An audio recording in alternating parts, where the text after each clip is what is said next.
Well, it is that time of year when we start visiting with Jan McNeil, and every month to give us some great tips for the garden. And we are here again this year, Jan. Here we are. Because of weather, of course, now we're in the greenhouse It's today. nice but that's that we okay. have Yeah, right. yeah, It is. for sure, for so sure. what do you have to share with us? We always mention soil temperature every Right. year. Everybody gets, like, they get a few sunny days and I'm going to plant my tomatoes, and it's just not going to work. So make sure, whatever you're planting, whether it's annuals or anything, that you know what you need to wait for until, say, May. I have to ask you, Jan, because I am guilty of this myself. You want to get those warm weather crops in, but really it is almost better just to wait until it's actually ready to plant The it. early planting of warm season crops, as soon as the weather stays warm, they'll catch up. Okay. Even if you planted them earlier, need to plant them a second time. Yeah, perfect. So that's one. Be patient with plants this year. We're going to see a lot of damage on things. I know you guys are going to do other segments on this, but just before you prune hard, Yeah. make sure you know whether or not that plant's alive or not. Give it a chance to start to leaf out a little bit before you start to really hit it hard. Because the plant's going to tell you a lot all by itself if you just have some Absolutely, patience. it will, Okay. for sure.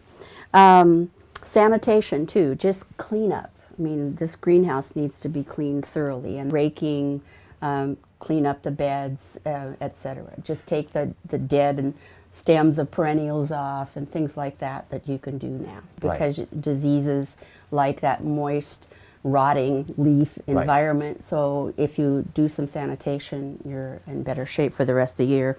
The other thing I thought of this morning was guilt and roses.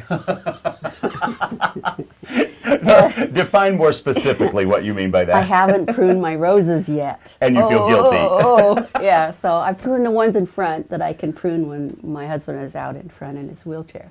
The only thing that's going to happen when I prune them in March is that I'm just going to have later roses. It's Right. not going to do anything other than that.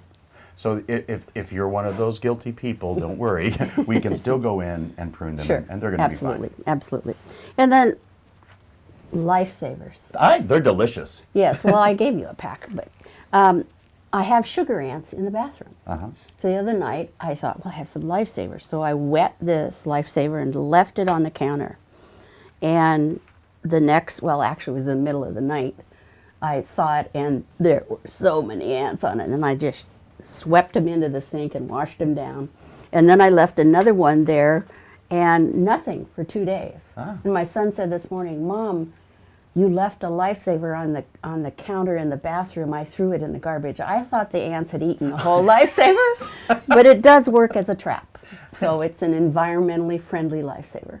And then that way, too, you can just wash it off and eat the lifesaver, right? No? Maybe you would, but Maybe I would. but we have more.